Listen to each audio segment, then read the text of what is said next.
ফুলবাড়ীতে প্রয়াত মুক্তিযোদ্ধাদের আত্মার মাগফিরাত ও দোয়া অনুষ্ঠিত।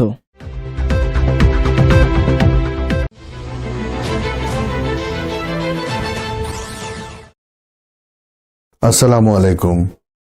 এমকে টেলিভিশনের পক্ষ থেকে সবাইকে আন্তরিক শুভেচ্ছা জানাচ্ছি। আমি ইফতেখার।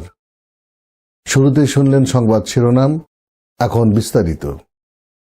দিনাজপুরের ফুলবাড়ীতে বাংলাদেশ মুক্তিযোদ্ধা সংসদ ফুলবাড়ী উপজেলা শাখার উদ্যোগে সকল শহীদ মুক্তিযোদ্ধা প্রয়াত মুক্তিযোদ্ধাদের আত্মার মাগফিরাত কামনায় এক দোয়া মাহফিল অনুষ্ঠিত হয়েছে। 24 আগস্ট শনিবার সকাল 11টায় ফুলবাড়ী মুক্তিযোদ্ধা কমপ্লেক্স হল রুমে এই দোয়া মাহফিলের আয়োজন করা হয়। অনুষ্ঠানে সভাপতিত্ব করেন ফুলবাড়ী কৃতি সন্তান মুক্তিযোদ্ধা চলাকালীন 7 নম্বর সেক্টরের জুনিয়র কমান্ডার সাবেক মন্ত্রী বীর মুক্তিযোদ্ধা আলহাজ মনসুর আলী সরকার। প্রধান অতিথি হিসেবে উপস্থিত ছিলেন ফুলবাড়ী উপজেলা নির্বাহী কর্মকর্তা UNO Mir Mohammad আলকামাহ Tamal.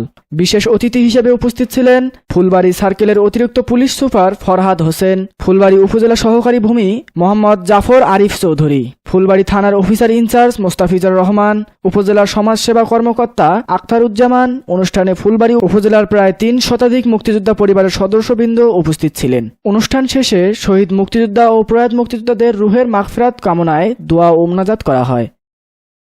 Nahid Hasan, news desk, MK television. শেষ করছি এমকে টেলিভিশনের সংবাদ। এতক্ষণ আপনারা আমাদের সাথে থাকার জন্য অসংখ্য ধন্যবাদ।